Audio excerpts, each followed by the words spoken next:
So if you could be here around 9, that would be great. Okay?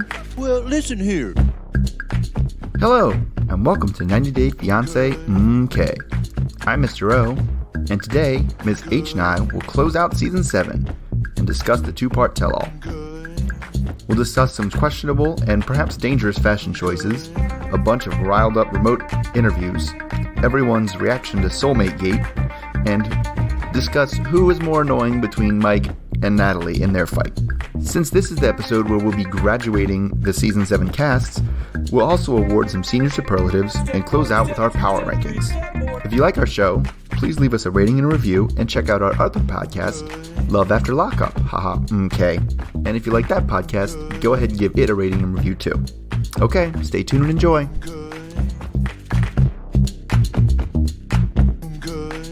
Hello, Mr. O. Hello, Miss H. How are you doing? I'm doing pretty good. We watched a lot of this show, 4 hours. I feel like it. Actually, I feel like the second part was only an hour. Oh, was it? I don't know. I guess it was. Yeah. It felt like 4 hours. Let's say it that way. Yeah, definitely felt like 4 hours. Well, I mean, with our Love After Lockup stuff, then that amounts to 4 hours in the last few days. I suppose. Yes. Okay, so we thought we'd start off with a rumor roundup. 2-minute rumor roundup. Okay, so Alexi of Lauren and Alexi is officially a citizen. It appears that Anfisa may have broken up with George and is seeing someone new. There are no signs of George on her Instagram, and she's posted and deleted a few pictures of her supposed new man. Alla of Matt and Alla is pregnant with her first child. She's said to be 30 weeks along, no gender reveal yet. David of David and Annie is speculated to have had enough money to afford hair plugs based on his most recent appearance on Pillow Talk. Ashley of Ashley and Jay has said the reason why the divorce papers are not finalized is because they were dated incorrectly, and she blames Jay. She has been seen out and about with various Bachelor former contestants, but no relationship confirmed. Steven and Olga seem to be doing a lot better, and they've been posting pictures of the three of them, their little kid, I forget his name. Darcy is rumored to be dating a very young American now, in his early 20s. If this is true, she may not ever go public, so that way she could stay in the franchise. Paul and Karini are rumored to still be together and filming for a web series. Angela of Angela and Michael, her mother actually passed away recently from cancer. Ben of Ben and Akini was rumored to have missed a bride price payment and attacked, but it ended up being 100% completely fabricated. Jennifer of Tim and Jennifer got to meet and hang out with Diplo after some social media flirtation. It's hard to tell if that's going to go any further. Tiffany and Ronald have broken up. There was a nasty airing of grievances where Ronald accused Tiffany of cheating, but he quickly apologized and said he was just lying to hurt her. Jenny of Jenny and Summit has been spotted in India with Summit, but no cameras. Devin of Devin and Jihoon is trying to get fans to vote for her to be on the cover of Inked magazine. Laura of Laura and Aladdin is still in Ecuador and still hanging out and getting surf lessons from Evelyn's reject Raul. Tanya and Sinjin, they are rumored to be on the new Happily Ever After season. All right, so that's our rumor roundup. Well, I didn't expect Diplo to make an appearance. That was kind of shocking. It's got out of nowhere. Yeah, it was actually kind of funny. Music producer just popping up out of nowhere. Okay. Right. So apparently Diplo, I want to say that he's the one who reached out first, and he's been like, they've been having this Instagram flirtation, and then I don't know what happened, but he met up with her and they were like in a helicopter ride together. So there were pictures of them in a helicopter together. So yeah, interesting. Okay. All right. Yeah. Oh, and then I guess one little extra thing. So there's more now, a little bit more reliable news sources, or maybe more news sources are picking up on the Caesar potentially being a Naked and Afraid. Oh, God. We saw enough of his body. We don't need any more. No more of Caesar's body. That's okay. He did. Okay. So he didn't have the back hair that's your body trigger, no. but yeah. it was. I'm okay with that. I feel like, did we? I feel like we were just more traumatized over the candy panties, if anything. There was a couple of, like, he went, like, swimming, like, and then, like, Okay. had a swimsuit I must that have was, blocked like, that out of my memory. he had a little bit of, like, a flop over on his swimsuit, and it was, it was bad. Oh, maybe, goodness. maybe Naked and Afraid will inspire him to get in better shape. Maybe. All right, so let's kind of jump into our tell-all. I had some fashion notes. So to did start I. off with, Yes. though. Okay. Okay, Awesome. good, because I was like, well, we should like kind of keep this separate. Okay, best fashion. What did you think? Oh, probably None of the St. above. John. Actually, I like St. John's outfit and Juliana. Those are both nice. Yeah, well, Juliana. That's I know like it's like given. it's like She it's always like a gimme. looks Yes, absolutely. amazing. Yeah. Okay, Sasha's shirt way too tight. Oh, I was like, his come arms on. are going to start turning purple. Yes. What is this? I was like, let your arms breathe. Come on. It was like he Yeah. had a tourniquet on. Good Lord. It really was.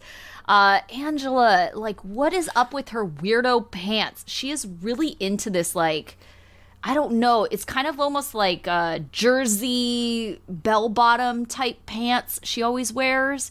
And she wore some to the last tell-all, and then it's very bizarre. I don't really understand why it's a thing. I don't know. It's got a big pattern on it. It's like, I don't know. It's almost like the Yes. LuLaRoe makes bell bottoms, and she just wears that.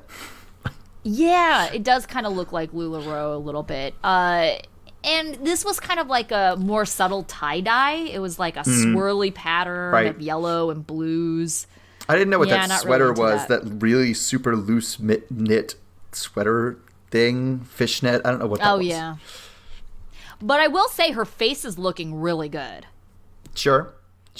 I mean, Yeah. I don't know Well, if she. it's I a know huge she's not. improvement. I was going to say, did she quit smoking? But no, she just flicked a cigarette on her way into the studio.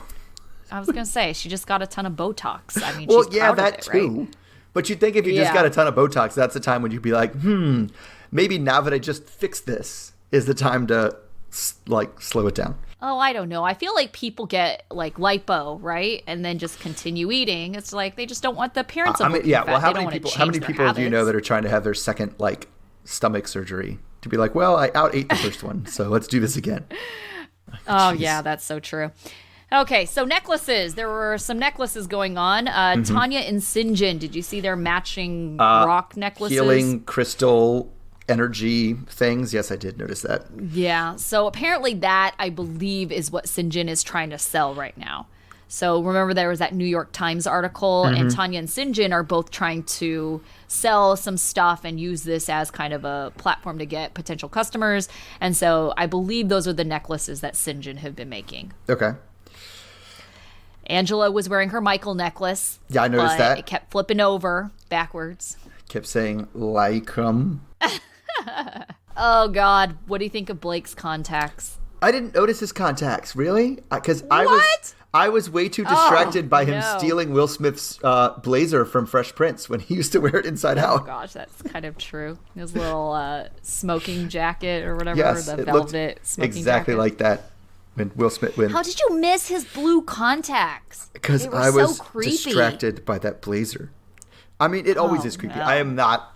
I don't like color contacts at all. Listen, some people are like me, and you're born with boring brown eyes, and that's just what it is. Just live with it. Right, but it's like just the blue contacts are just not natural looking at all. So I think that is what makes them look so terrible. Like if they could somehow perfect like a natural looking blue, maybe it would be better. I don't but... think I've very rarely ever seen like contacts that don't look like it's like you're a movie. Like, oh, this person's haunted. Yes. Look out! Ah, Right. run away, everyone! It looks like part of a costume, definitely. Yeah. Okay, so I think those are all the fashion notes I had. Yeah, everybody else is pretty standard. Marcel also still wearing his jeans and a polo shirt because I think those are the only clothes he standard. owns. I think that's it. That's all he got. Right.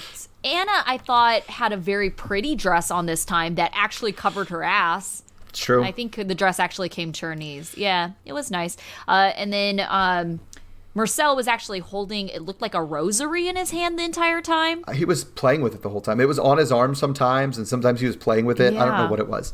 Was that a rosary? It looked like beads of It was some like beads kind, of some sort. definitely. I don't think the Muslim guy was holding a rosary. Oh, yeah, true. I forgot which religion he was for a second. Oh, gosh, true. No rosary for Marcel. All right, so let's just jump right into it. Unfortunately, I lost my notes for the first half. It's okay. like a recurring theme for me. I got to tell you, Mr. O, dog ate my homework, so I don't know the order that they went in. So if you want to take the lead on this. They started, they asked about Tanya's, why her leg was broken, right? And they said Mike almost didn't show up, and it wasn't really much, and then they kind of went into a clip show. And in the clip show, they kind of hinted about everybody's sex life. And so then they had a really awkward conversation about how often, like every person had to ask how often they have sex. You don't have sex 34 times in 2 weeks? It was 38 times in 2 weeks, which is 38. God. 2.7 times a day. That is aggressive. But for a short period of time like that, for someone you haven't seen and you probably won't see again for a year. My gosh. It's still really aggressive. How do you still have skin? How have you not rubbed each other completely raw? Yeah, I assume that there's a lot of help. Lube? Yes. Well, I don't want to think too much on that, but no, I still don't understand how you're not like rubbed completely raw. Like, I don't understand how you're walking. Yeah, I could see that. Okay, we don't need to think too much about it, but yeah. But then Marcel did say that he was surprised at how free people are to talk about sex. Right. He's like, this is, because they were going, how often do you guys do it? How often do you do it? Which is funny because that doesn't happen outside of I would say outside of TV shows, but that's not a conversation that comes up all that often. That he's like, I don't know. People are so free about it. Girls are more likely to talk about that. I think if a bunch of married girls are sitting around, married ladies, I should say. They might be talking about it's. I think just to normalize. It's like you don't. Maybe you're concerned because you're like, we're not having sex as often as we used to, and then you check in with your friends to be like, is this normal? It's happening. I don't know, 3 times a week. Is that normal? So. Yeah, maybe. Is it normal? 38 times in 2 weeks? Is that normal? You have to compare it to other Nigerian people. I mean, clearly compared to the Love After Lockup people, that's right on par. Oh God. That's right on like par. I said, it's just way aggressive, and that's also something that I don't really. And it's a difference. Yeah, there's a huge difference between doing it like you said, 2.7 times, 3 times one day. Versus 3 times each day for a sustained period of time. Those are very different. Yeah, I don't things. Understand. Yeah, I don't know. Okay, so let's move on from that. I don't need to picture that anymore. Anyway, yeah. So at this point, they just kind of went to each, not in order. They kind of went to couples, and they would jump to another couple, and they'd come back and jump to other couples. But it was couple at a time, and they didn't do the thing that they typically do, where they take everybody off stage and just bring one couple on at a time. Right. Yeah. Okay. Overall, I would say what I appreciated about at least the first part, a little less in the second part, was everybody just minded their own business. Maybe you would have someone make a general comment, but for the most part, you didn't have them questioning each other. Right. And even the comments were very much like, wow, that must have been really hard. Oh, right. What a great job. It was not like, not like, why didn't you move there? Why didn't you do this? Right. What's the matter with you? Yeah. Everybody was staying in their lane pretty much. Yes. And except for part 2, that's when Robert started asking more questions. But other than that, I kind of appreciated more this because it didn't anger me as much as the previous tell-alls. Y'all are not the hosts. Right. Just leave it to Sean. I feel like Sean did a little bit better this time. Yes. Because usually she just kind of, as soon as things start getting interesting, she's like, well, that's enough of that. Now let's talk about this. Right. Why did you do that, Sean? Right. And so she did kind of let people. Let's put a pin in this. We'll get back to that. She did let people sit in their own discomfort for a little while, which was kind of nice. Yeah, definitely. I definitely thought it was an improvement. It is one of the better tell-alls that she's hosted. I'll give you that. So they started with Tanya and Sinjin. And do you know anything about opera at all? I don't know. That's what I was going to say. he sang the 2 lines, and I was like, was he being serious? Because I thought it was awful. I thought it was pretty bad. Right. It sounded like he was just yelling. Right. It did to me, too. Yeah. I thought so, too. But then again, like you said, do I know anything about opera? No. But I know an assault on my ears when I hear one. Yes, that's true. That's true. It just So sounded like, it almost sounded like somebody making fun of opera rather than like being actual opera singing. I agree. All right. So they were talking about Sinjin generally being lazy. Right. But he was in the mines. Which is, I know. Give him a break. He was in the mines. He's traumatized. Which is funny because then Tanya was like, hey, we talked about therapy too. And he hasn't done that yet either. So I did think there was a little, but this whole section was a little bit redemptive towards Tanya because she was just like, I don't care what he does. I just want him to do something. Just for the love of God, do something. Right. Which, I mean, is a little hypocritical because she's just almost just as lazy and procrastinating as he is. But he's also being lazy and procrastinating. And and if he's like, I can't even stomach being in a job. And it's like, well, maybe you should get therapy about that. And he was like, nah, that's all right. I'll just get this crystal here. And we'll be fine. Yeah. I mean, I think the reason why we like Sinjin is because he's a personable guy. Mm-hmm. Because if you really think about it, at the end of the day, is there really that much difference between him and Jasmine? No, not really. Jasmine doesn't want to work either. Yeah. Jasmine just wants inner peace. So does Sinjin. I would totally like to be friends with Sinjin. I would totally not want to be roommates with Sinjin. That would not be okay. Oh, yeah, true. Yeah, very true. So they also talk about the soulmate gate came up. I tuned it out. I couldn't even, it's so hard to me to like make heads or tails with or think about it when I honest to God don't believe soulmates are a thing. And I cannot believe that none of those 16 people on stage said, I don't believe in soulmates. Like, none of them. Right. At all.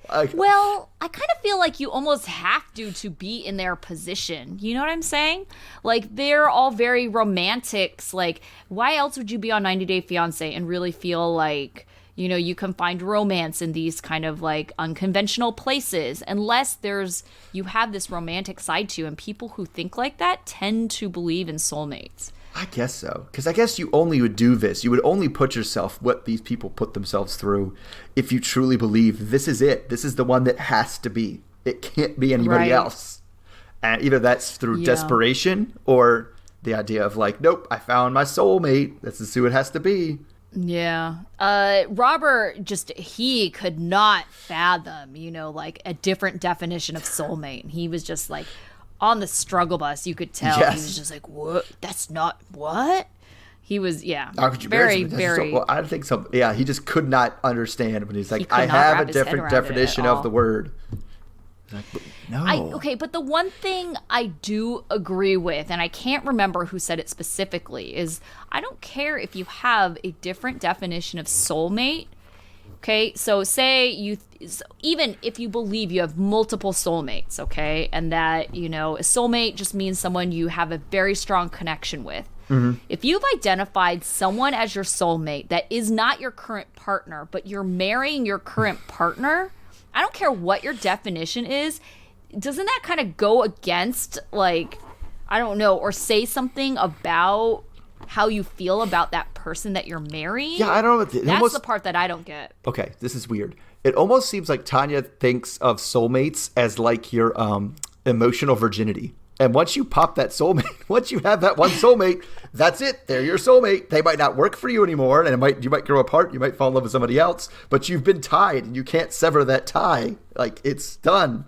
Maybe. I don't know. I just, like I said, I feel like there are contradictory things she says, and that's why it's tough to kind of follow along and understand her definition if it kind of... Because she doesn't really have a consistent definition. And so everything they were talking about was so nebulous and inconsistent that I couldn't even follow the conversation. I was just like, can we move on from soulmates?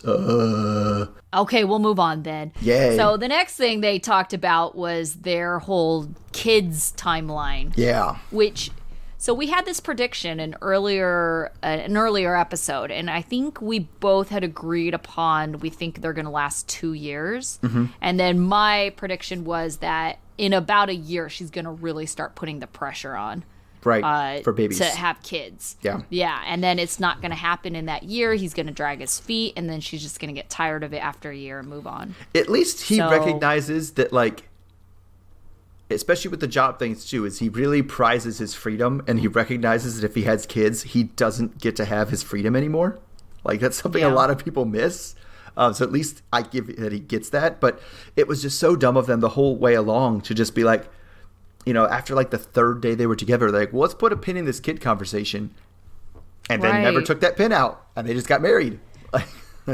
Yeah, it's actually kind of funny because I feel like if you really want to have kids, like this is not, you know how you like align your goals, like your actions with your goals, and this is the reason why people have to goal set is because you always have to kind of check back on, and what I'm doing moving me in the direction to my goal. Right. So I just had a really bummer story. One of my very, very good friends, she was dating a guy, and they hadn't been dating for very long. And she was going to invite him to this party I had this last weekend. And so she shows up by herself, and I was like, oh, where's your guy? And she was like, oh, we broke up. And I was like, oh my God, you guys haven't been together all that long. And it was because he didn't want to have kids. And so she's like, yeah, I'm just not, you know. Why am I gonna invest more into this if I know it can't end well? And it was a deal breaker. Yeah. And it was funny because when they first got together, there was some kind of, it sounded like there was some kind of misunderstanding about wanting kids. Because I guess she phrased it in a way that was like, oh, do you want to have a family? And so he took that as like, you know, family, just not kids. I don't know, like a you dog, and a me wife. and a dog. Yeah. Yeah, we're a wife. You we're have a family, cousins, aunts, uncles, your mother-in-law. Yeah, that's a family. Yeah. Right. So he said yes. And so then it comes out, you know, like a month and a half later, like he doesn't want to have kids. And she's like, hold up, what? And so she was just like, yeah, this does not align with my goals. Right. I need to walk away. Yeah. And you need to walk away before it gets to the point where you're talking about whether or not you're soulmates. Like that's... Yeah, right? I mean, we're a little bit, well, not too much older. At least my friend isn't too much older than Tanya. You know, it's kind of like, I get that she's baby crazy, but people who are that baby crazy tend to be a little bit more upfront about it because it is important to them. Mm-hmm. That's true. Yeah. You don't just trick someone into being your baby daddy. You shouldn't just trick someone into being your baby daddy. I'm pretty sure that's happened before. Quite a few times. I know. I think they call them trap babies, right? Does not end well for most of the people. No, not a good plan. Definitely not. Not a good plan. So who? So then we move next? on to Sasha and Emily, and this is okay. No, and the Betsy joins in the middle. Okay, yeah, we move on to Sasha and Emily. So yes, at the beginning though, I thought it was really interesting that, you know, in their intro when they're seeing them like walk in and kind of just do like a brief 2-sentence introduction or summary of what's been going on. Emily says that Sasha, he's not good at making American friends. And I was like, nope, he's not. Like, I could just tell, like, that is not someone I would want to be friends with. No, I don't get what's interesting about him or what's endearing about him or anything. He seems really condescending. Mm-hmm. And he also seems like very arrogant. Yeah. He thinks like he's better than you. Mm-hmm. You know, like, I eat healthy, I work out, you are not as fit as me. Let's go have a drink. Oh, I know. I can't go to the bar. It's crappy. I can't do that. It's everything is crappy. Yeah, crappy. It's so crappy. Yeah, that's crap. Yeah, right? So not surprised at all that Sasha has a hard time connecting to people. Right. He's also pretty distant too. Like he's got that, you know. Yeah, he's not. Hey, how's it going? What's going on? Like that's not right. Him. Yeah, he's definitely not like that. So I don't know if anything interesting came out before Betsy showed up. Right? No, they showed that scene with Masha, and then Sasha had said something like, well, you know, basically just like, oh, my ex-wives are just haters. They hate. Yeah, it's so weird how some people just come across so many haters. Like, couldn't have anything to do with them. Well, what I thought was interesting is that Emily seemed to take his side. Oh, yeah, you absolutely. know, like, you know, oh, okay. But then later on in this tell-all, when they were, you know, going on about Michael and Sarah and Juliana, Emily says, I want to have a relationship with your ex-wives. Like, she wanted to have what Juliana and Sarah has. And so she says that to him, and it's just like, wait a second, you just said his ex-wives suck and that they're negative. Okay, so later in the show, too, we'll point out when it gets there, Sasha actually admits he made a mistake. And I was like, what? Crazy talk, Sasha. Admitting a mistake? What? But then they bring Betsy out, and Betsy's kind of an asshole. Like, I like it as much as I like it. She came in really hot. Okay. Right? Yeah, I feel like she just doesn't want to be shamed by him. It was actually interesting because I noticed over the last couple of days, Betsy has posted on Instagram things that kind of justify, you know, being bigger.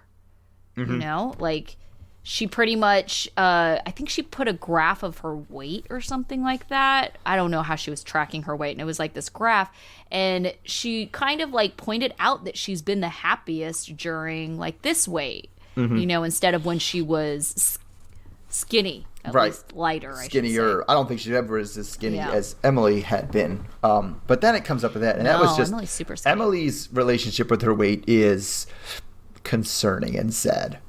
Like she definitely is like, I look in the mirror, don't like the way I look, and she seems to have a complex where she can't be happy unless she thinks she's thin, and then Sasha's not helping that because he's not like, oh I love you. He's just like, yeah, that's right, you should be thinner. Yeah, let's work on that.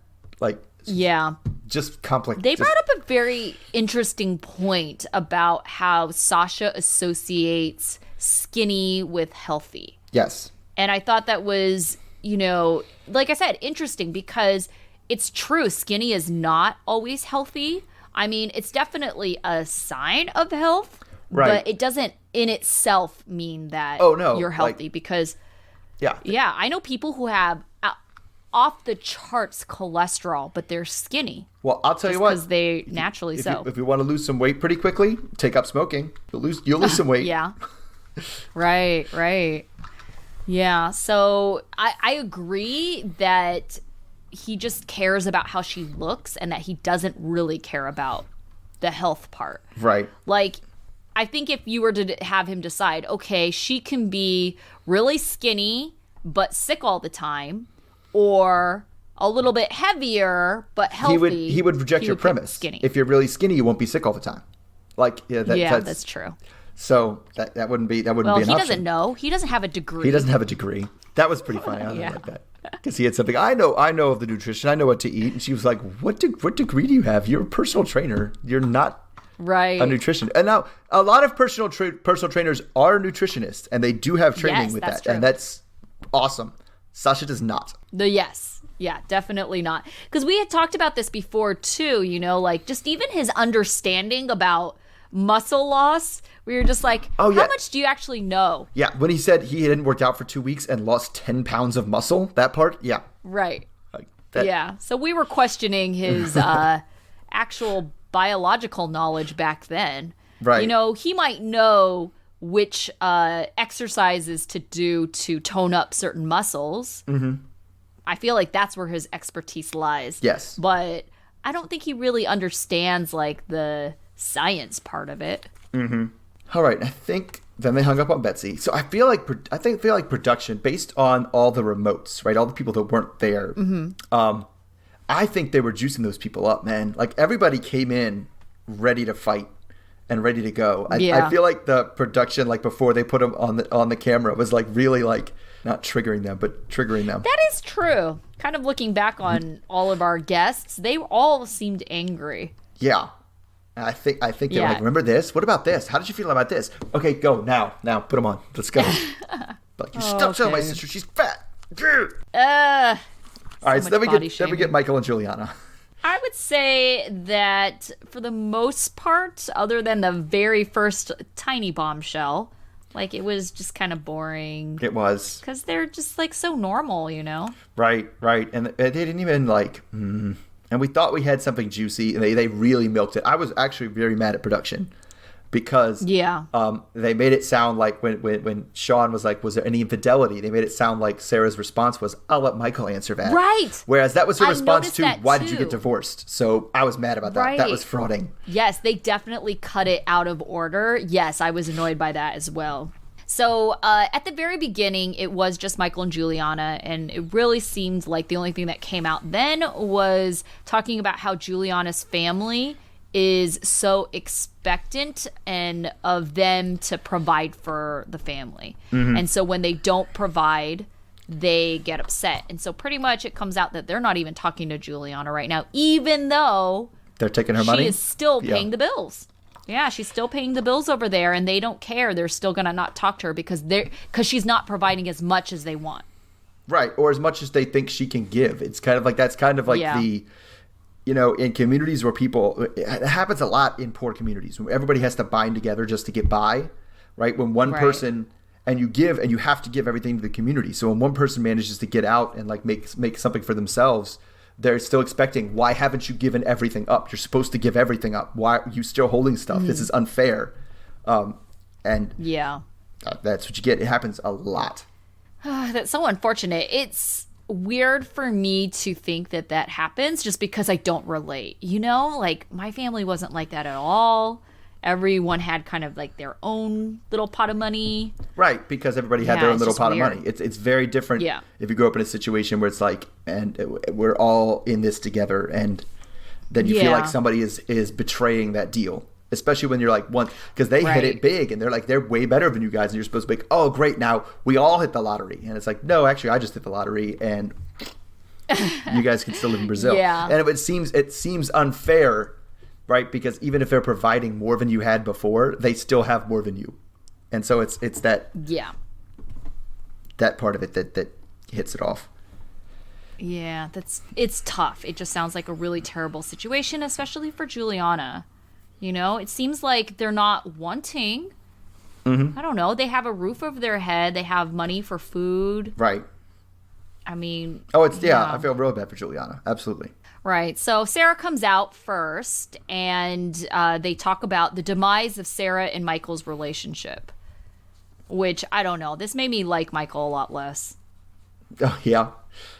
I mean, he, I would say, outgrew the relationship, but it seems like Michael changed as a person, and that relationship didn't fit anymore. He definitely did.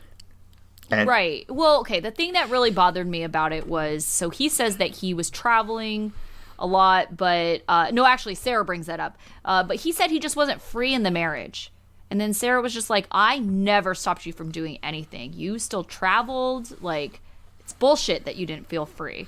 And, like, I don't know. Like, I can see that, you know? He definitely has this, he comes off like he's going to do what he wants to do. And so I just don't see Sarah controlling him in that way. I mean, he was still off gallivanting around the world when they were married. Yeah, he was. And it was like, and I don't know. It might make him an asshole.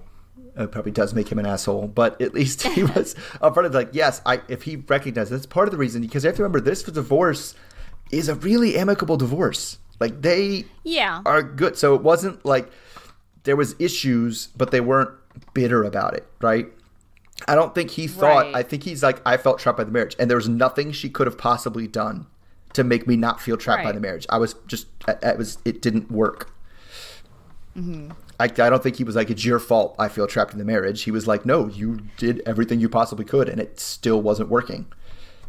Yeah. The other thing that made me like Michael less about this was he pretty much admitted to flirting with people over text. Yeah, that's true. Claims nothing else happened, but I don't know. We should never even get to that point. Not before the divorce was filed, which means there was some things that would happen between the filing and the, like, you know, final. Yeah. Which is, oh, goodness.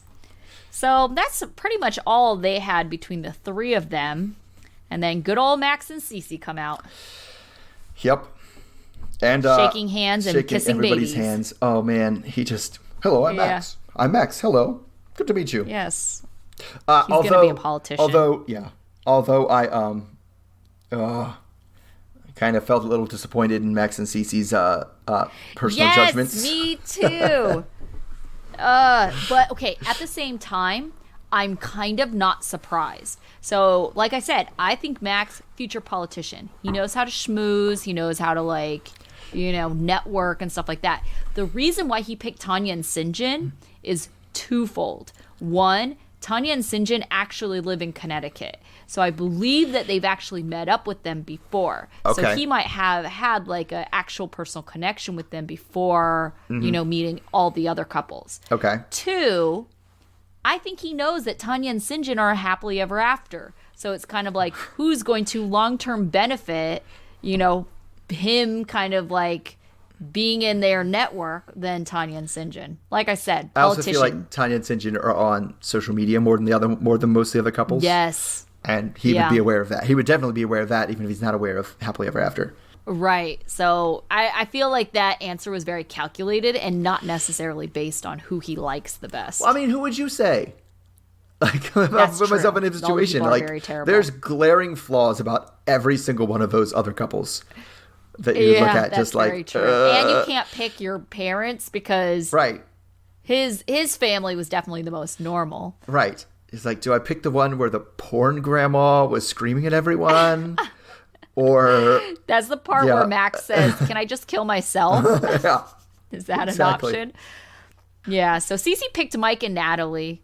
because they're cute. Because Natalie's cute. Yeah, they're a good-looking couple. Yeah. Right.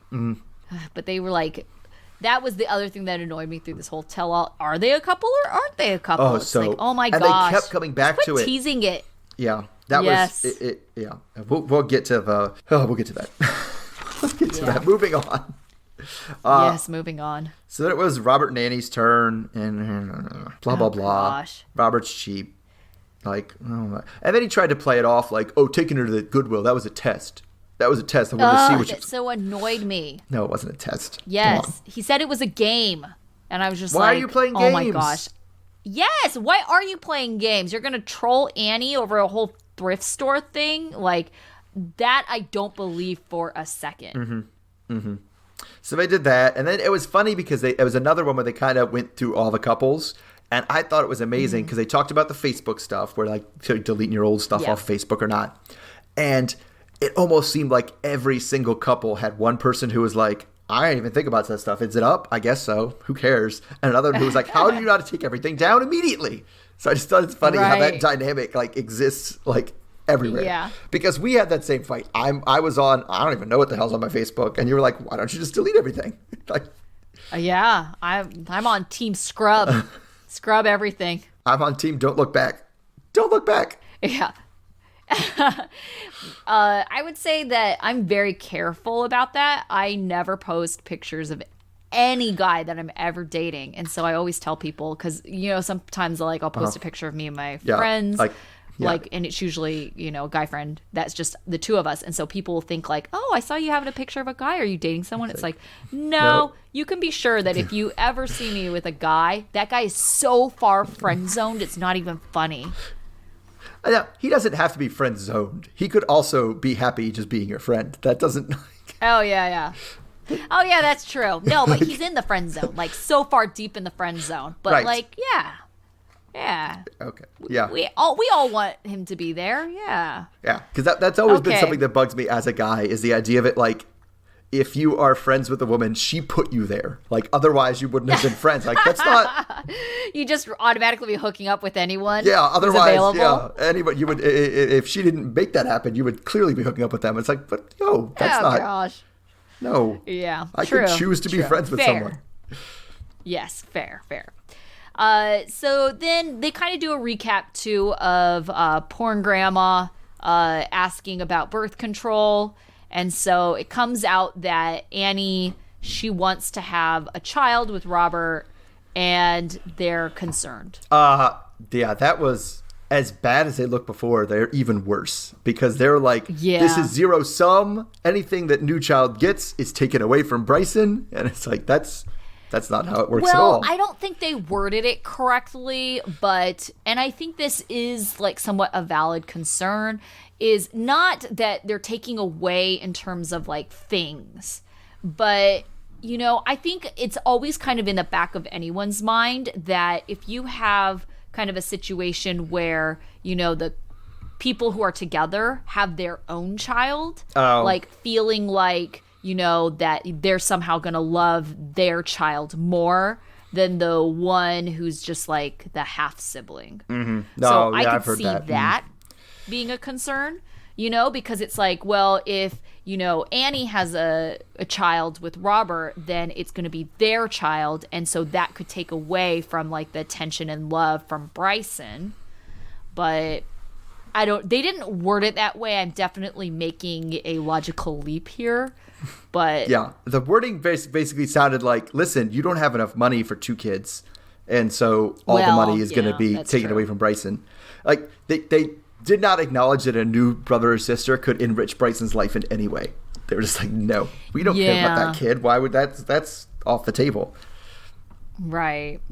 That's true. But then Robert seemed to make a big deal out of this like situation, and he's like, it gets real dark, It was not that and then dark. He explains the story, and I'm just like, all right, like it kind of reminds me of what you were saying about, like Juliana's family, like Stephanie has no obligation to you to help out. Yeah. So I was trying to piece together what he said and over the texts after they got the texts. Oh gosh. So he had an apartment fire. He couldn't live in his apartment. So I assume it was him and Bryson. Yes. As this is before Annie. So just him and Bryson. Right. And so he was like couch surfing, like he was going from friend to friend to friend. And then his family even invited him to Atlanta, and he's just mad that Stephanie didn't invite him. Yes, it sounded like he was upset that, his family is offering to help him and Bryson, but she did not offer any help. So I was kind of like, that's how I understood it as well. And that was the reason why I was kind of like, I don't understand why you're so upset at Stephanie. One, like, yeah, she's kind of indirectly your family, but she's not your family like your family is. Mm-hmm. And 2, if they're willing to help out, why are you upset that she isn't, offering to help out? You have help is at the end of the day. Right. You had help. Right. I just don't. But it's the certain expectation of what is expected of other people that people get real bent out of shape. Because, and I've seen it. I've seen people do that. Like I've seen people get bent out of shape, and it's like stuff that I didn't even realize. Much more minor stuff. When I think if the man walks closer to the sidewalk than the woman, they're like, oh, where did he learn his manners? Oh my God, I can't believe he's such a rude person. I'm like, what are you talking about? Like I've definitely heard that, like a man's supposed to stand on the outside of the sidewalk because that way if the splash or something, I don't even know. I've literally never thought about where. No, it's because of if something were to happen, like on the car or something, he could push her out the way, and like he would be closer to it. Yes, he would get hit first. That's what I'm saying. He could if he pushed her, he would be pushing her farther away from the car, not into traffic. Right, yeah. And then that also goes with the whole you're supposed to walk behind a woman when you're walking up the stairs and in front of the woman when you're walking down the stairs. And that's so if they fall, you are there to break their fall. I wouldn't even say catch them. Mm-hmm. Just you're there to break the fall. Listen, if it's a strange woman, I am not walking close enough behind her because I know that's something I do polite for strange women. I don't follow closely behind them as a man. Yeah. So I would be weirded out. I'd be like, "Are you trying to look up my skirt? Yeah, exactly. Get away from me." Right. Yeah, but I mean, there's I know fraternities still have etiquette books that they make their members read. And so that's in, I would say, a standard male etiquette book. Yeah. This is not. But at the same time, understanding that that's not common knowledge, it's not like common curriculum at school. So I wouldn't get offended if someone didn't know the rules. Oh, it's just like when most of my students, like they during their senior year, I have there's an event I have where they have to wear suits, and for most of them, it's the first time they've ever like worn a suit, and so I have to go around like before the event starts and tell everybody to unbutton their bottom button and to like take off the string that's sewing their button closed. Like, it's the stuff that you wouldn't, and I'm not mad about it. I just, well, how would you know that unless you had someone show you that kind of stuff? Right. Yeah. So then the part that when they started talking about the Texases, and Ben was just like, nope, we're not having this conversation, and he like cuts it off. I was confused by that. Yeah, I don't know. There's no follow-up. Like, right. Why don't we ask Robert? Like, Robert should know. What Texases are you talking about? Ben. Yeah. I know. Yeah, there was a couple times where it was like that. There were a couple times when Sean could have pushed a little bit further, or she didn't. Right. And they're like, well, and Natalie was the worst offender at this. He knows. Yes. He'll tell you. He knows. I don't want to say it, but he knows. Oh, gosh. It's not okay. Didn't like it. So, yeah, definitely loose ends with Ben and Stephanie. We have no idea what they were talking about, and I don't think we'll ever know. But judging by everything else, it's probably disappointing and probably pretty dumb. Yeah, probably. Probably pretty Especially because Robert's definitely blowing things out of proportion. Like, it was real dark. So dark. Yeah, okay, I'm expecting like somebody was about to get arrested for like domestic abuse or something like that. Like, that's dark. Right. I say this is real dark. All right. Yeah. But okay, so then they tease Mike and Natalie for a little while, and then we go to part 2. Like, I'm not even getting it. We'll get to Mike and Natalie when we get. They keep repeatedly coming back and teasing Mike and Natalie, and and Natalie just being like, "Oh, I just don't know. You cannot talk to Mike," and Mike just making this like a face where he just sighs and. I really hated his face in this episode. Yeah, it was a bad face. It was a bad face. Yeah. So then we get our. I don't know. I think Angela was hamming it up quite a bit. Angela and Michael come next. Oh gosh, she definitely was. Like, this is not her natural reaction. This was her putting on an act. And then what I got mad about was like, it was her putting on an act, and the goofballs who they put in on Satellite laughed at her for putting on an act. And she was like, how dare you laugh at me? Why are you laughing at me? It was just all so fake. So fake. Oh, gosh. So, Michael, I don't even know why they put the goofballs on, because Michael even says, like, I'm over my friends. Mm-hmm. Okay, so they're not your friends. Why are they even on here? Yeah. I don't know. Why was Jesse there? They needed Angela to get angry at something. All right. And Angela was not going to get angry on behalf of someone else again this time. What does this mean? Hello, pumpkin. Is that a thing? Wait, is that what? Because he's like, I call you trashy, I call you pumpkin. Like, but I don't. Well, yeah, but he just, because like I said, I always watch with subtitles on. It said, hello, pumpkin, and I was like, what the hell? Is he calling her like? What does that mean? Is he calling her like fat and orange? Like, is that what he's going for? Trump-like? Yeah, that's what I'm thinking about. There's a lot of memes of her looking like Trump. Mm-hmm. I feel like they could be cousins or something. Distant cousins. Yeah, but she doesn't look orange like that. No, so I don't she doesn't know. look orange like Trump does. Yeah, I don't know. Yeah, maybe it's just an association with her and Trump and orange and fat and whatever. I mean, it's one of those things. And now that he's like, they're not my friends anymore. They're like, whatever. I don't care. Go for it. Right. So they call her trashy again, and then she stands up. She gets all huffy puffy. I'm the trashiest, classiest bitch you'll ever meet. And it's like, I don't think you're proving your point. Yeah, she had that in her back. That was.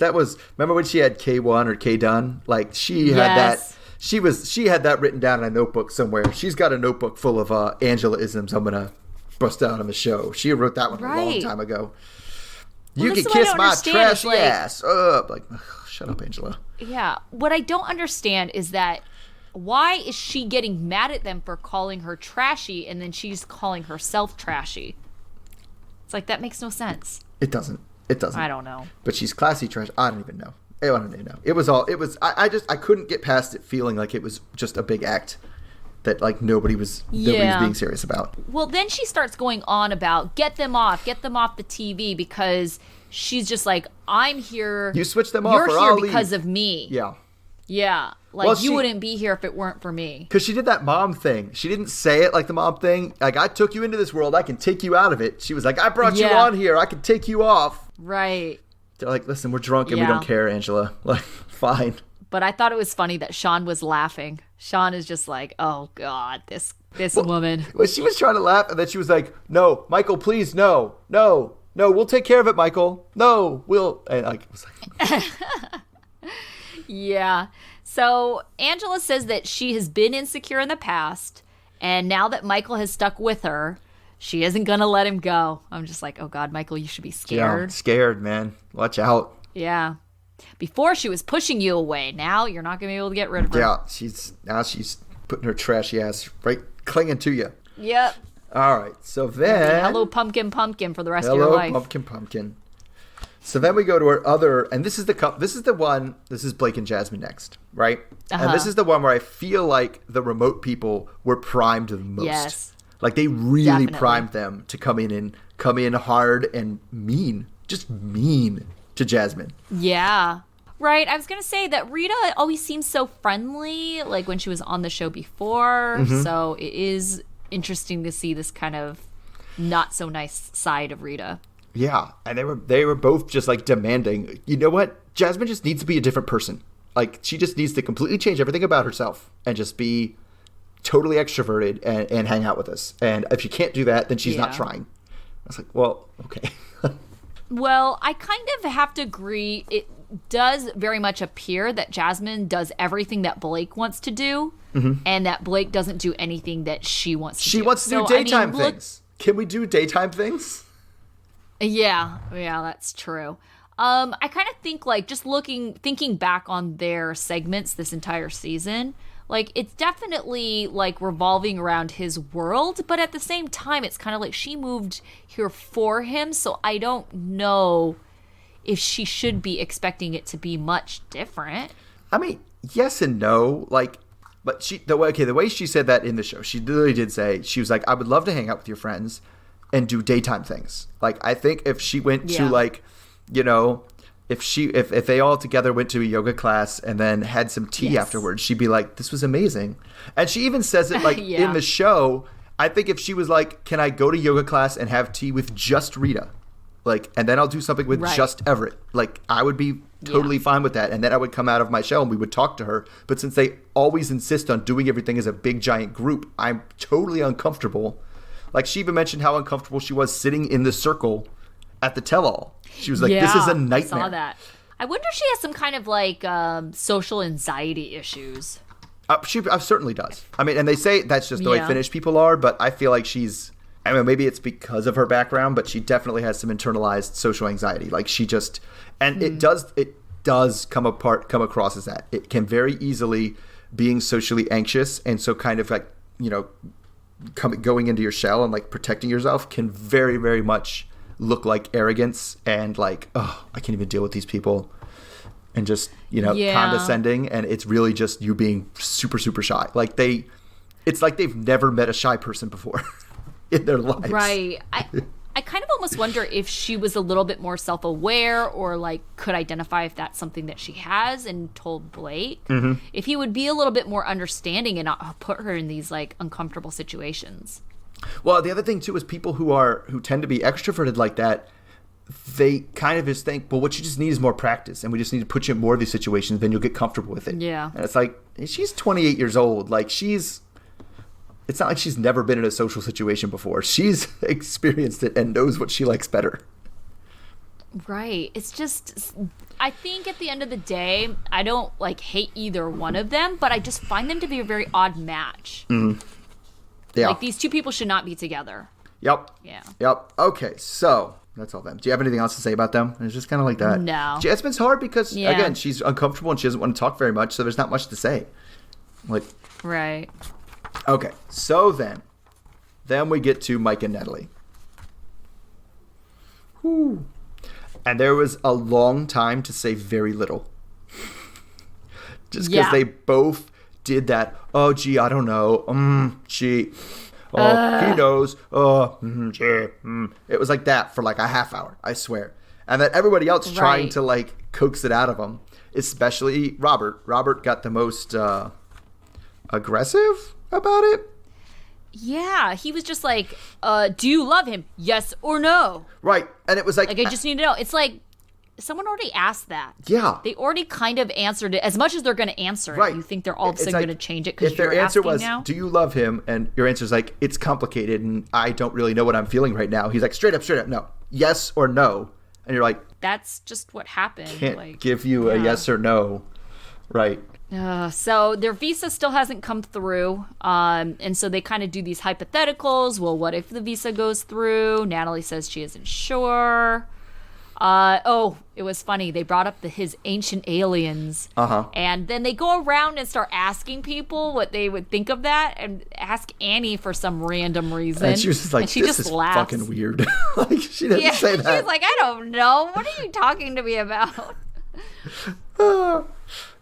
Yeah. So then Sasha interjects with, don't push a man because it won't end well.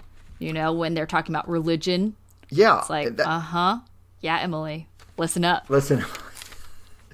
So is it this when Sasha actually like admits that he made a mistake? Like, oh, you can't change him. You're not gonna be able to change him. You can't change him because he's like, I tried to do that and it didn't work. And I was like, what? Where are you at? Because every other time he was like, no. Every time I married a woman, she completely turned into a different person, and it didn't work. And now it seems to be like, no, I wanted them to be somebody that they weren't, and they weren't that person, which sounds more plausible than we got married and they transformed into a hideous beast that I couldn't control. Yeah. So she says that she's just being very cautious because she doesn't want to get a divorce. And it's like, yeah, you're being so cautious that it's like getting annoying because you won't answer anything because it's like you don't want to be the one to put yourself out there. So she doesn't want to be the one to say she loves him first. She isn't the one who wants to say she wants to work on the relationship. She keeps on saying, I don't know. What do you think, Mike? And it's like she just doesn't want that rejection. And it's getting to the point where it's annoying. Right. Yeah. Yeah, very annoying. Like she is, I would say being manipulative, but yeah, it seems like that. Yeah, she's waiting for, well, I don't know, what do you think? Let's just do what you decide.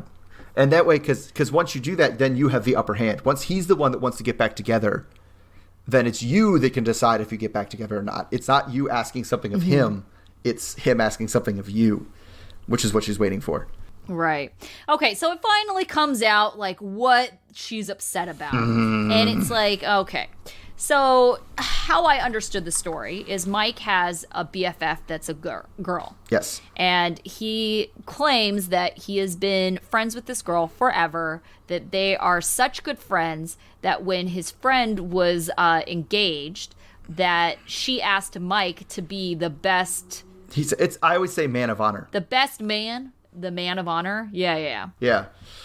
Yes. So she wants him to pretty much be her bridesmaid, but a man.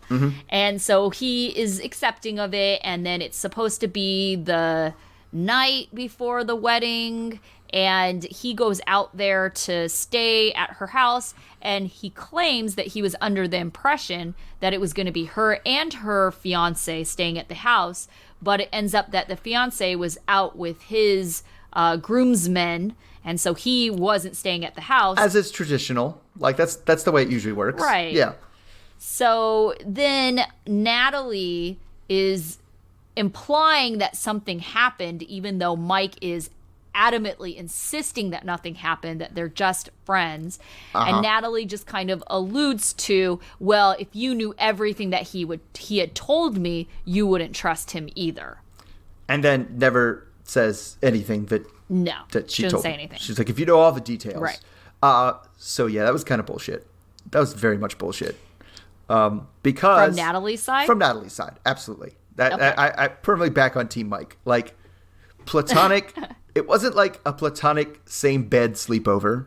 It wasn't a platonic same room sleepover. It was a platonic same house sleepover with someone whose fiance knew he was there.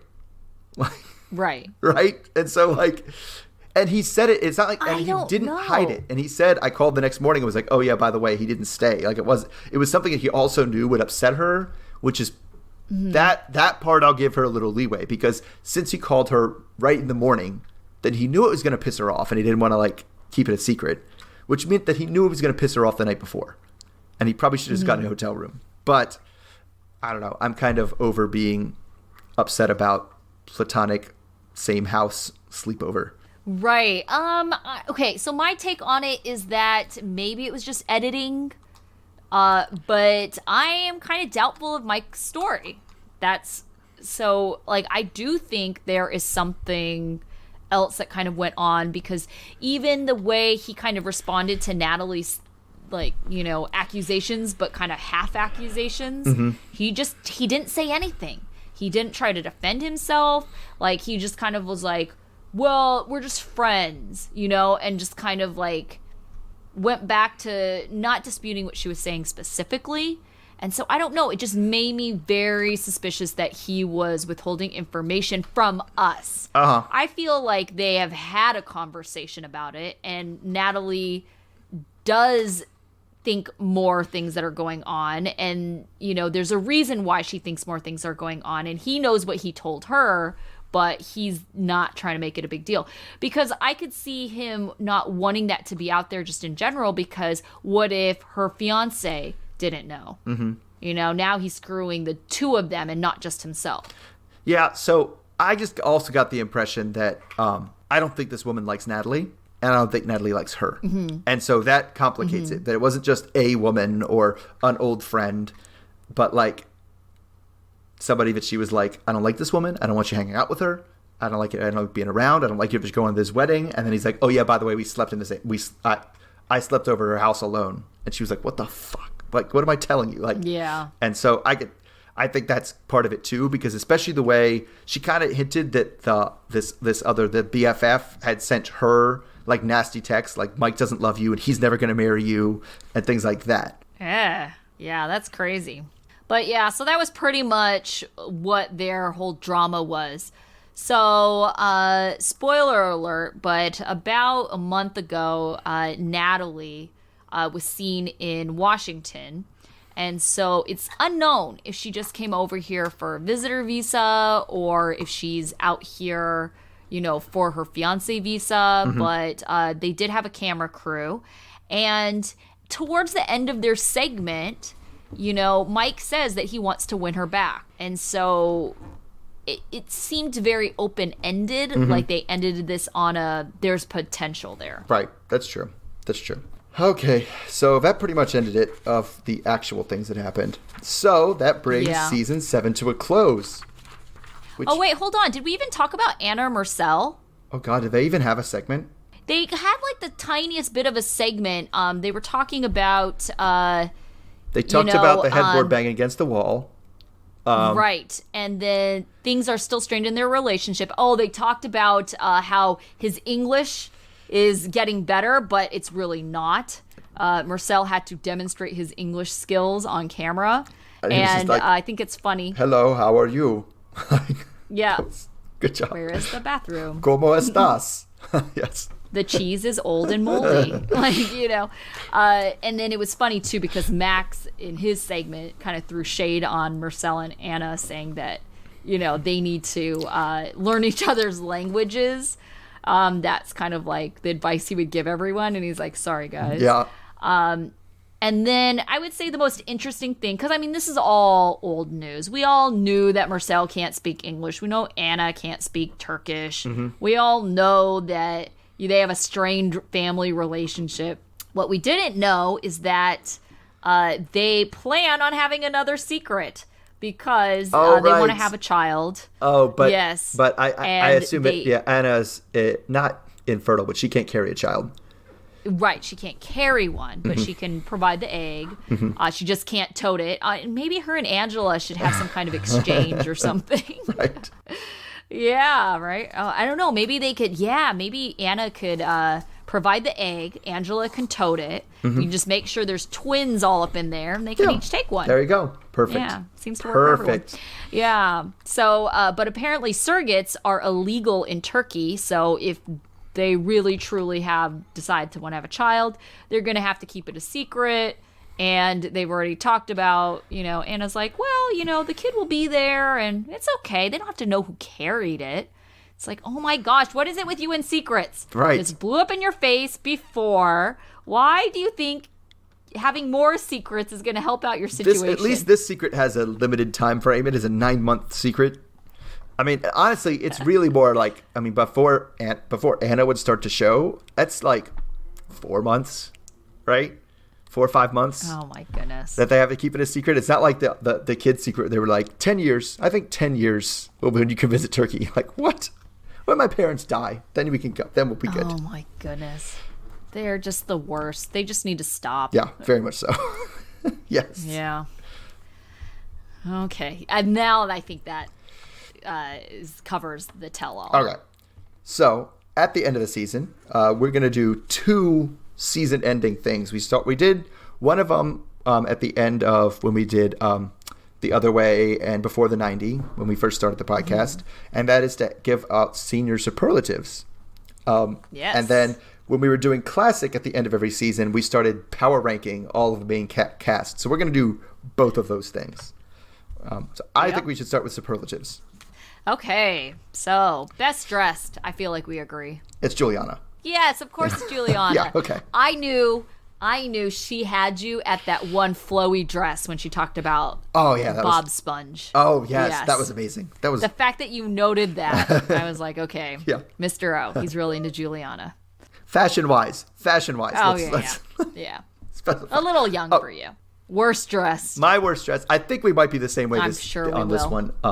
It's Tanya. Yes, awful pink. All pink shirts. Yeah. No bras, which is fine. I'm not saying that all women need to wear bras, but I don't know if they're hanging like that. Yeah. Yeah, it's a tough shave when you're, as big as she is and you're still like no bras. Yeah.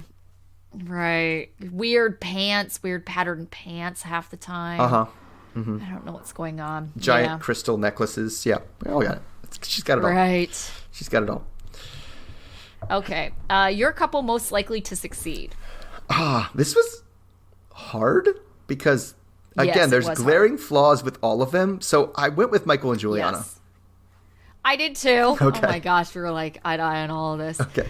Because I kind of felt like they seemed the most stable, and they don't have any family drama. I think everything is always more complicated when you have family or friend drama, and they just didn't have that. Right. Sarah's super supportive, the kids are super loving, they just don't have the outside influences like all of these couples have outside negativity. This was the only couple that didn't. True. All right. What about cutest couple? Cutest couple. I said, just based on looks, Mike and Natalie. I also did that, and also just based on looks. I was going to qualify it exactly the same way. Looks alone. Yeah. Mike and Natalie. Looks alone, Mike and Natalie were the cutest looking couple. Okay, what about most likely to divorce? Blake and Jasmine.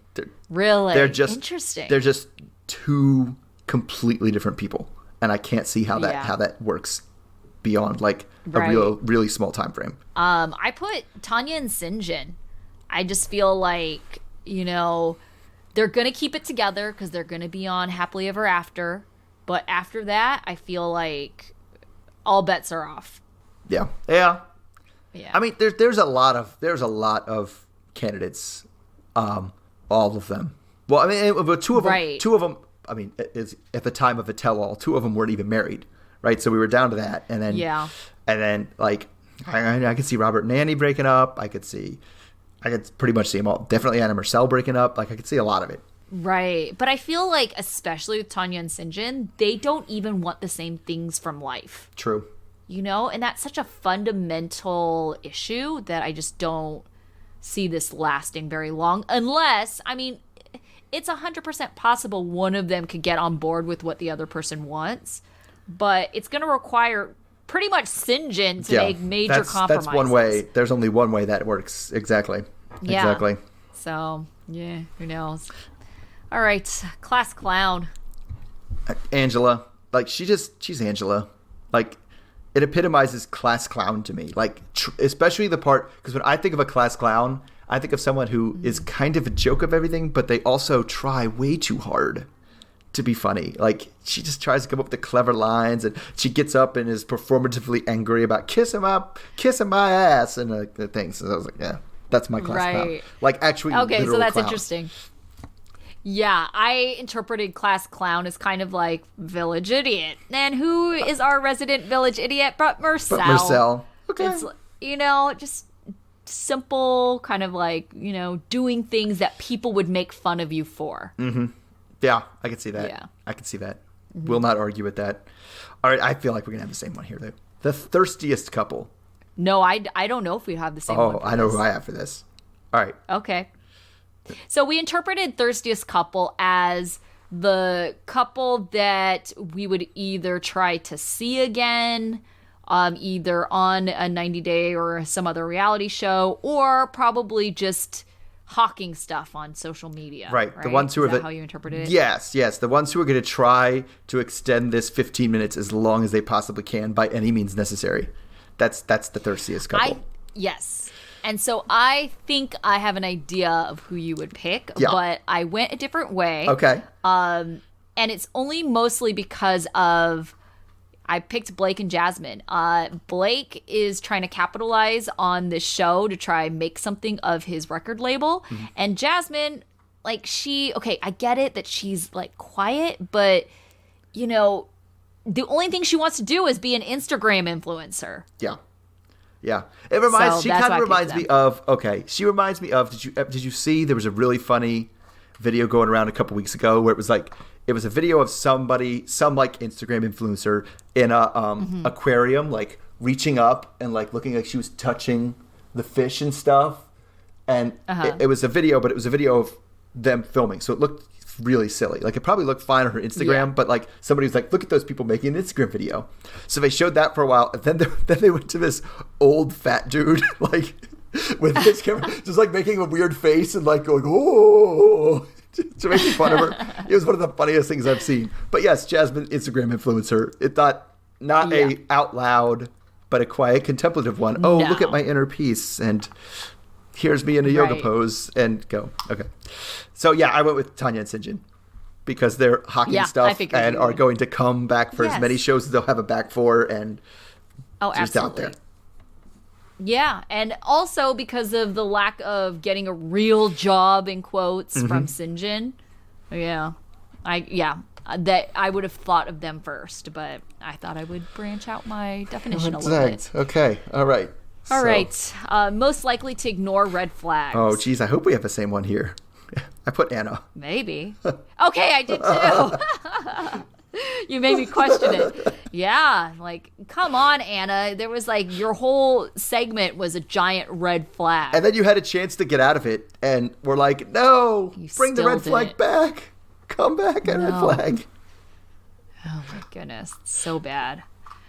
Okay. And I think for obvious reasons, like there's nothing that is setting up this relationship for success.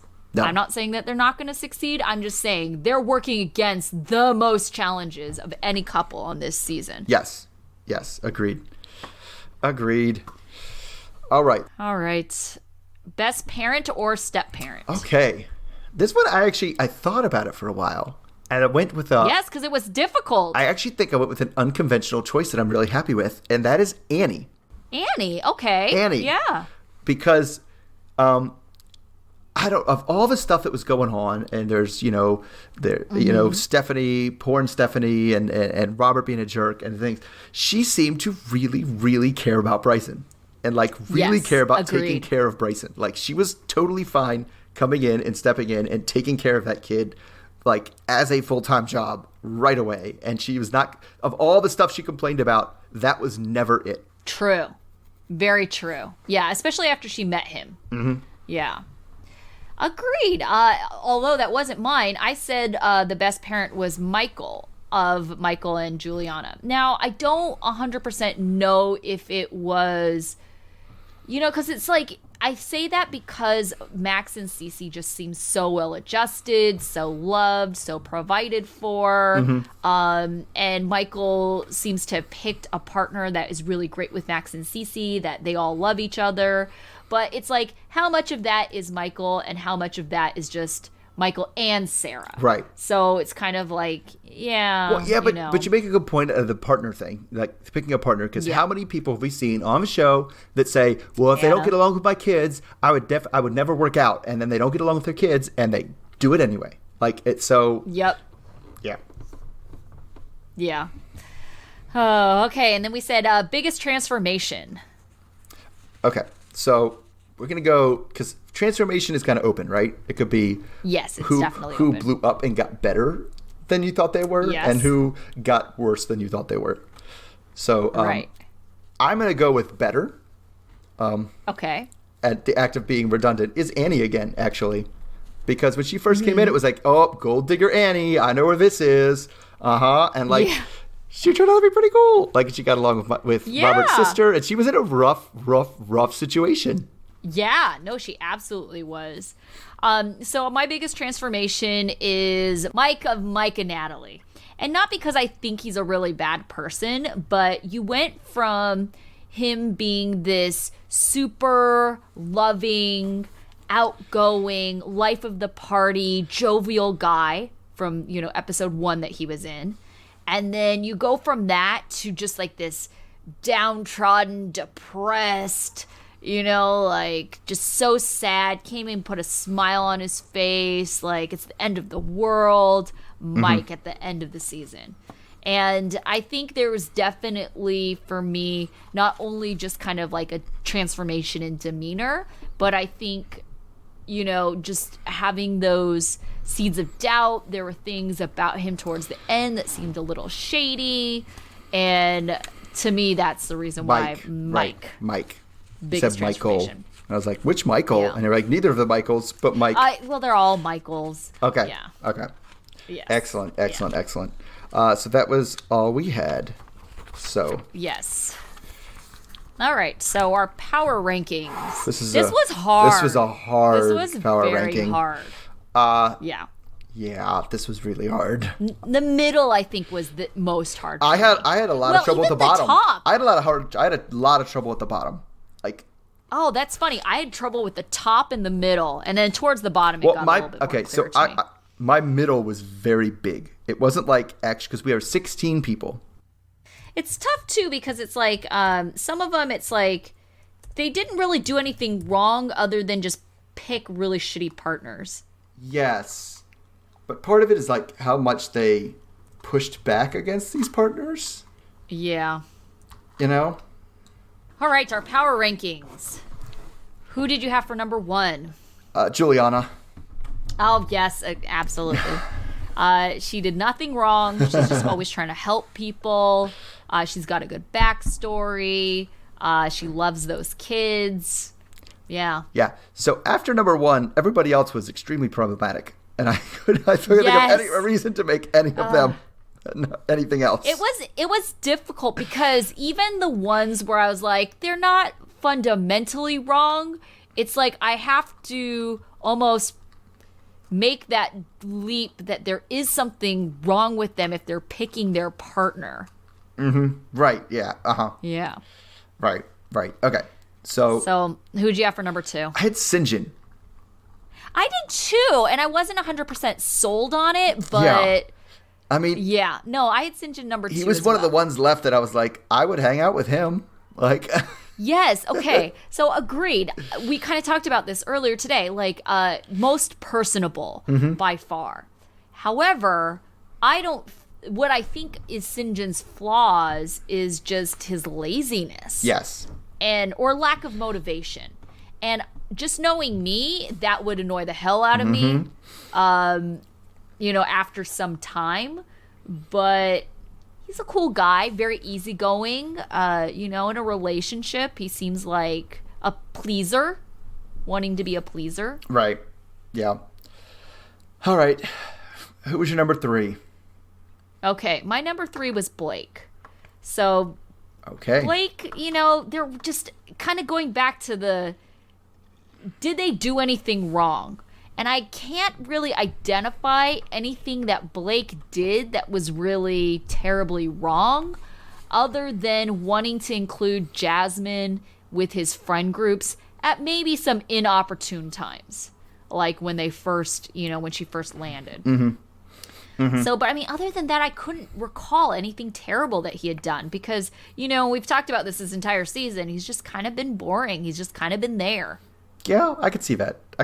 I have Blake much lower, and we'll discuss why when I get to Blake. All right. So my number 3 was Connecticut Michael.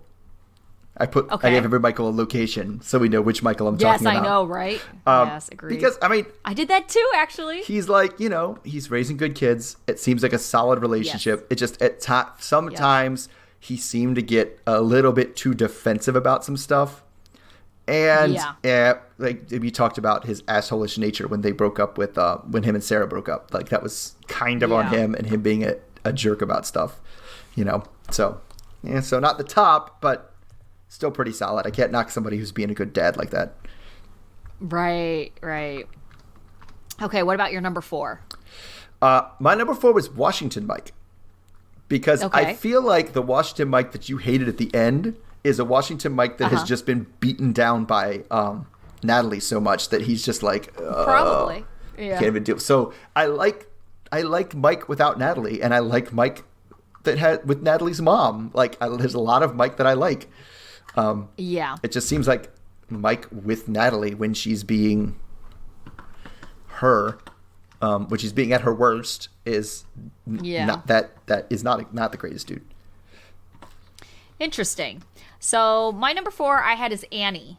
I mean, I overall liked Annie. I do think how she presented herself sometimes was not in the best light. But I really felt that, and you kind of had talked about this with Bryson, like she really did love Bryson. And you could tell that she was really caring. And, she was in a difficult situation. Mm-hmm. And I don't know if anyone else could have handled it, as well as she did for being in kind of a crappy situation or being put through tests as Robert was. Right. Jesus. Uh-huh. Oh, wow. Yeah. Yeah. Ooh. Oh, man. So I get to number 5 and 6. That's where we are, right? 5 and 6. Okay. Yes. And the next two are just, they're both people that I'm just like, that you were in the same boat. I can't think of anything they did that I particularly liked, but I can't think of anything they did that I was really like, I don't like that. That like put me off of them. You know what I'm saying? Yeah. Mm-hmm. So my number 5 is Emily. Oh, mine was too. She was just Emily. She just was. I mean, and again, I'm judging her based on the partner that she picked. And so exactly. That was exactly why Emily wasn't further up. Like, Emily seems like a really sweet person. And she seems like a really good mom, like a good caring mom. The thing that, for me, why Emily isn't higher up is how she can sit there and defend Sasha when Sasha is like, just like based on facts, and she's just, I don't know. It just seems like she's a ride or die, and she is going to give Sasha the benefit of the doubt. And sometimes she just shouldn't. His track record shows that he doesn't deserve that assumptions. True. So how about your number 6 then? My number 6 was Connecticut Michael. Okay. So he, to me, didn't do anything fundamentally wrong. I do find him the tiniest bit sleazy for entertaining the idea of having a younger person. Although I would have to say, incredibly mature for her age, like accomplished. Seems like she's got good values and she fits in with their family. So, I mean, like, he didn't pick some, young bimbo model person. Mm-hmm. So, I mean, like, on that end, I can't be too mad at him for that. But there have been things, like, kind of going along with the sleazy, like, let's shoot a limo porn. Like, crap like that, where it's just like, stop it. Yeah. I hear you. No, that's my Michael dream. Okay. So my number 6, like I said, somebody who I couldn't think of anything incredibly positive about them, I couldn't think of anything totally negative about them, is Jasmine. She just was. She was like white bread. Just, that's it. Yeah. Just plain there. A little lower because, like, I don't know, she feel like she did choose this situation and didn't really didn't really embrace it. She kind of like was demanding that Right. situation, modify to her. But she did seem to know who she was. Like, so, but clearly Definitely. not hired because there was one thing, the whole finding inner peace because I don't want to work. That puts you down. Goodness. Right. So my number 7, I think this is going to be controversial with you, is Natalie. So I don't know. Like, I kind of like the girl, I do think she isn't making the best like partner choices, and not because Mike is a terrible guy, but because it's just not a good match. If you really are so hell-bent on finding someone who's religious, maybe you shouldn't be dating the guy who's into ancient aliens. But I mean, like, to me, that was her only fault. Other than that, I would say it was their dynamic, them together, that was more of the issue. Oh, maybe. Obviously, I have different feelings about Natalie because I have her. I also have her much lower. But not like, I don't know. You'll see where she comes. But yeah, I just feel like I think a lot more of it. I don't think he helped. I think he did kind of have a feedback loop, but it was like really helped accentuate her personality flaws big time. Sure. Yeah. Okay. Who do you have as number 8 then? Nigeria Michael. Oh, I do too. How funny. Yeah.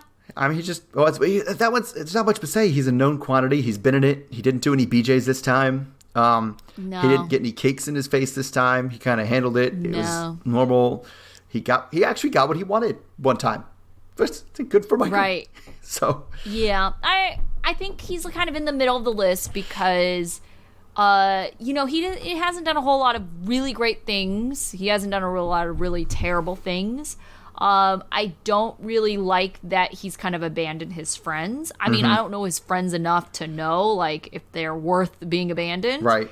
But I would say that my biggest issue with him, and this is probably why he's not higher up on the list, is that it just seems still that he's just... It does seem more that he's growing to love Angela, but it just doesn't seem... It seems like he's more interested in being in America than Angela. Sure, but he cried, so you know that he cares. So. Oh, God. All right, number 9. Number 9. This is where I put Blake. This might be... Like I said, I had him much lower. This might be just a personal thing, but every time he talks, he drives me nuts. Just like, well, I kind of think man. And I'm like, shut up, Blake. Just shut up. And like his friends were coming out for it, and he was trying to make good points, but his friends, like especially that scene where Everett and whatever Beardo were like yelling at him. Well, shouldn't she be out? Shouldn't she be out? He had a beard. I don't know. So he's Beardo. Yeah. Okay. Shouldn't she be out front and center? Rita's always front and center. She didn't even seem like she was into it, man. Like, and Blake was just like, that's just like, I don't know, man. That's not her thing. Oh, he just kind of is a pushover and always like, gee, I don't know. Leave me alone. And then at the same time acts like he's really cool when he's also being a pushover. Just his whole personality just grated on me, and so I put him way down low. I kind of see that. He seems like maybe he's high all the time. Yeah, almost. Know. Yeah, because he does seem pretty chill and inarticulate at times. So that kind of seems like you're high, maybe. Right. Yeah, so my number 9 was actually Jasmine. So the reason why Blake ranked higher than Jasmine for me was because Jasmine just didn't give a fuck about anyone. She's like, I don't care if the friends like me. I don't care if your family likes me. I'm not going to make any additional effort. Like, I'm not going to be mean to anyone. I don't dislike any of them. Like, it didn't seem like Jasmine hated any of these people. She just didn't care if they liked her and didn't want to put in any effort. And I just feel like, this is not the situation for that. You are inserting yourself into his life. You can't just like go in there and be like, nope, now you got to do what I want to do. Well, I guess that was the biggest issue is I feel like, and it all comes down to that is you got the impression that Jasmine didn't want to do what Blake wanted to do. And I got the impression that while that was true, Blake never did anything Jasmine wanted to do. Ever. Yeah. Like she was like, let's go together to a restaurant, or let's go somewhere peaceful and read a book next to each other. And he was like, but let's go to the party instead. And like, that's what they did. And he was like, I'm going to go drink. Yeah. And I was like, well. Okay. What about your number 10? Okay, so this is sad that there are going to be 6 people below this person on the list, because my number 10 is Angela. Oh, God. I did not think you could come up with 6 people that I would put below Angela on a list, but there it is. Yeah, fair. She at least didn't throw a cake in somebody's face. She didn't assault anybody. Okay. Like, she was reasoned, and she had something she wanted, and she worked and compromised, and altogether was that. That is true. That's definitely a vast improvement over Angela of the past. Yeah. Definitely. Yeah. So my number 10 was Mike Washington. Mike from Washington. I don't know. I couldn't tell if he was trolling us with his stupid ancient aliens thing. I don't know. Like, and his like random pajama beer bender. Yeah, that's funny. I feel like he just doesn't deal with drama or conflict very well. Uh-huh. And, as soon as they start having conflict, it's like they just could not get past that. Uh-huh. Okay. That makes sense. I'll give you that. Plus, I just started hating his stupid face towards the end. When he was It's making like, his grumpy come on. face, his grumpy face, his Yes, sad I grumpy don't like face. his grumpy face. Yeah. Yeah. So that's part of it too. Like you said, I didn't like Blake's kind of like guilty when he felt he had to explain himself. He just made this face. Yes, it did seem like that it was like, I hated that face. Guilty. And so that put me off. But speaking of people with hateable faces, my number 11 is Sasha. Oh gosh. Because of Sasha's hateable face, I put him much lower because I was like, I really wanted to punch him in the face most of the time. His face so I was like, Sasha's was low. much more. You had a stronger opinion of his face than I did. Oh gosh, yes, I did not like his face.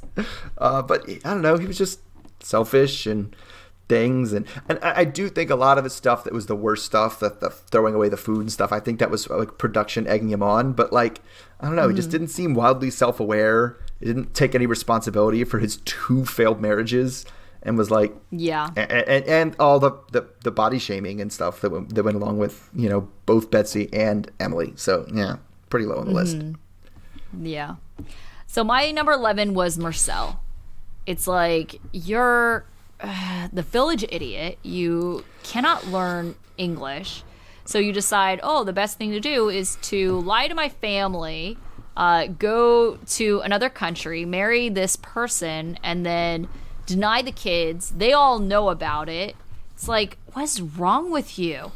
And then you're going to cry in every place in the house because when things fall apart, it's like you're just so upset, and I'm just like, these people so terrible. Yeah. Oh jeez. Yeah, he's pretty bad. I forgot about the crying everywhere. Yes. Just crying like, on the couch, crying on the floor, crying against the table, crying against Anna. I wouldn't want a camera there, but there's definitely some times where you're like, when you feel bad enough, you're like, I don't deserve the couch. I have to sit on the floor and feel sad. Oh, gosh. No, ridiculous. All right. So moving on. Number 12. That's what we're on, right? 12? We both did 11? Yes. Yep. All right. I put Anna. Oh, okay. Anna is one step lower than Marcel because she's the one with the children. Mm-hmm. Yeah. All right. Yeah. And same things. Ignored every single red flag. Brought somebody over who spoke no English. Yes. What is wrong with you? And was like totally like accepting. Oh, yes, you lied to your family about me forever. And clearly you are ashamed of our relationship, but let's do it anyway. Let's go. And she couldn't even keep her bees right. So what are you going to do? Oh my gosh. Yes. She had messy beekeeping. She had messy beekeeping. Is that who you had for 12? Oh, no. My 12 was okay. My 12 is Natalie. Oh, goodness. Okay. So yeah, And the same way, like, Mike's dumb face was, like, put you off of Mike, her dumb, like, puppy dog eyes of, oh, I don't know what's going on, and, oh, this is just so hard, and it's just hard to tell, and, like, the way she was having a fight without having a fight, like, what are we even fighting about? I don't know. And she just made noises and eyes at it, and I was like, this isn't helping. Oh my God. And I couldn't stand it, because she was driving me nuts. Like, the way she was milking everybody. Oh, what's the matter, Natalie? At the tell-all. Oh, I feel so bad for you. This must be so hard. And nobody was like, could you just tell me what the hell's going on? Come on. Right. I can't deal with that. True. So that's why Natalie is way lower on my list. Oh, I could tell, because you were getting super fired up about that. Yeah. So my number 13 was Angela. Okay. Just because, if only, for how many times this season did we hear about her tax-paying rights? Oh, yeah. Sorry. That goes straight to the bottom for that. Okay. I can't argue. That's it. That's it. Yeah, that's all I have to say about Tax-paying that. rights. That in itself, you're at the very bottom. All right, so 13, unlucky 13. I put Marcel. For reasons we covered. Okay. He's a shithead. Fair. Like, a Yeah. village fair. idiot and a jerk. So, and a coward. Yep. Like, just so cowardly. That Yes, really put it off. Very so. Much so, yeah. Yeah, absolutely. All right, number 14. Did you give me your 13? Oh, yeah, my 13 Your was 13 Angela. was Angela. Okay, 14. Yeah. 14. That's where we're getting into this is where we're getting into the danger zone here. So we know who's left. I know who's left on your list. 2 of the 3 are the same. So out of order. So my 14 was Tanya. Okay. I don't know why. I mean, I know that she was at the bottom of the list, and I kind of made my lowest one first. And so I just, like, she was infuriating for all the reasons everybody has been online, and we've been talking about it the whole time about how infuriating she is. But at least she seems to care about something. Like, I don't know what it is. Okay. But at least, like, she... Herself. Yeah, but at least she kind of cares enough to come across as a good person or seem like a good person to somebody else. And she didn't, like, set up people. Like, you know what I'm saying? Like, everything she did was just out of kind of... The bad stuff she did was out of, like, short-sighted selfishness. It wasn't, like, a grand nefarious plan. Does that make sense? Okay. Yeah, that's fair. I can see that. Yeah, like, she's not trying to be manipulative or... Right. Other. Yeah. But it is... She was really selfish. Yeah, definitely. So my number 14 was Robert. Robert for just... I feel like bringing Annie over here completely on false pretenses. You know, promising her, you know, oh, we'll have your own room. Oh, you can't have your own room? Well, you'll have your own bed. It's like, no, she's stuck in bed with Bryson kicking her in the face. You know, situations like, oh, don't bring your clothes. We'll get you new clothes here. Oh, I'm going to troll you intentionally at the thrift shop. Oh, okay, you want to meet Bryson's family? I have issues with Stephanie that are really dark, but here, let me have you talk with them. And it was like, now at the tell-all, we find out that he doesn't even really like Stephanie and Ben. Then why are you faking it and making Annie, you know, deal with them? Mm-hmm. That to me didn't make sense. Oh, you want to have a wedding in Miami? No, we're going to have a courthouse wedding. You know, and just feel like all of these things, the apartment, I mean, the list goes on. Yeah. You know, just him promising her things or making her deal with things. And I feel like it was just one big, gigantic test to somehow, for himself, prove that she loved him.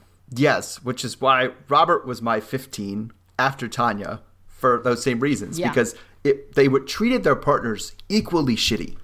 Like... Yeah. But Robert did it as a grand, like, plan. Like, he had thought about doing this and planned ahead of time and was like, well, this will be a test and maybe I'll see how she reacts on this and she'll have to prove her love to me with this. And, like, at the same time that he brought her here to take care of his kid, like, no, I can't handle that. Yeah. And, like, the way he bombarded her with, barn baited her with all kinds of, you know, with all the people that he doesn't like too much. Like, he brought in Stephanie and Ben and he brought in... Kenny to ambush her. Like, it was just just ugly all the way around. Yeah. So my number 15 was actually Sasha. And the reason why Sasha made it towards the bottom of this list is because let's, even for a second, forget about the fact that he has a very shady past. It's like Emily, when she finally gives birth, he was the worst dad. You know, leaving that kid in that chair while he's on his iPad. On the iPad, yeah. And then, you know, and then like just pretty much ignoring this kid. You know, it's like, and it's very clear and obvious that he is trying to pass off childcare to whoever else is around. He has no interest in babysitting his own kid, you know, and I shouldn't say babysit because he's the father, just watching his own kid, right. You know, he doesn't care. And so I think that in itself, the fact that he is such a shitty dad, you know, puts him more towards the bottom. I give it to me. I mean, and that's like in addition to the fat shaming, right. the cheating, you know, like the making questionable life decisions, getting mad at everyone for, you know, bringing this up all the time. It's like there's a reason why people are bringing it up all the time. It's because they're worried and concerned you're going to do it again. And like, yeah, you can't blame people for just using your history as a predictor of your future. That's the way the world works. Yeah. All right, last, bringing up the rear. Well, we by process of elimination, I know who you picked. So, yes, mine was Anna, just because that situation was so bad for those kids that I can't do anything but make it the worst. That was unconscionable, like what you would put those kids through that. And so she's at the bottom of my list. Just for that. Especially the leaving and coming back. Yeah. No, I support it. Yeah. Yeah, that's true. And I think like I support that just because, you know, that's part of the reason why I had Sasha as number 15, you know, because what really kind of raced to the bottom, you know, really put him in the lead was the fact that he was a really crappy parent. And so, you know, Anna being a really crappy parent, like, yeah, that absolutely makes her she deserves to be in the bottom. But, you know, the power rankings are just kind of based on like your own personal thing. Sure, absolutely. And yeah, absolutely. So, I mean, my power rankings different than yours, is different than probably everybody else that's listening. But I would say the person that just like I cannot is Tanya. And now, granted, some people did things that were way worse. But I want to say that Tanya didn't do a whole lot that like redeemed the things that she did. And then on top of that, it's like, you know, how smug she is, how self-righteous, like trying to say that she's just this, you know, do-gooder and that she's really like into justice and, you know, she's an activist. Like all of that, I'm just like, you are the biggest hypocrite.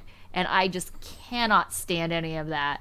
And I am with her sister Tiana, professional bitch. Yeah. I don't think most of the people on the internet and out in the world would disagree with your assessment of Tanya at the very bottom. She has been getting the most hate out of anybody by far. Well, and I think part of it is that, you know, how she reacts to it is just going to make it worse for her. She feels the need to have to defend herself against any negative comment, and that's just making it worse. If she just kind of like had a little bit of humility and actually owned up to it, I think people would back off a little bit, you know, but she can't. She has the inability to be like, oh yeah, you know, that was a really difficult decision for me, and you know, maybe it was really selfish. You know, I thought it was the right choice at the time. She has the inability to even phrase it like that. Oh no. Instead, she like, never admits she's wrong. I've been waiting for this for 2 years. This was my last chance to go. I'm not going to give this up. Sinjin understood, you know, and instead she just gets really defensive about it. And people just, you know, how can you empathize with her if she is going to be so defensive about things?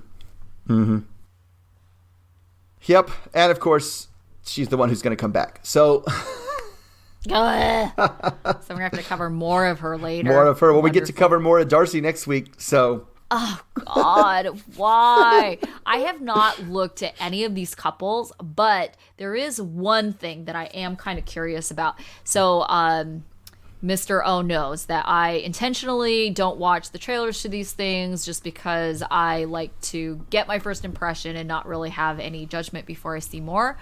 But there is this one guy, and I can't remember if we talked about it on the podcast or offline, about the one guy in the next season that has like a extensive criminal domestic abuse past. Oh, yeah, and we were kind of wondering, right.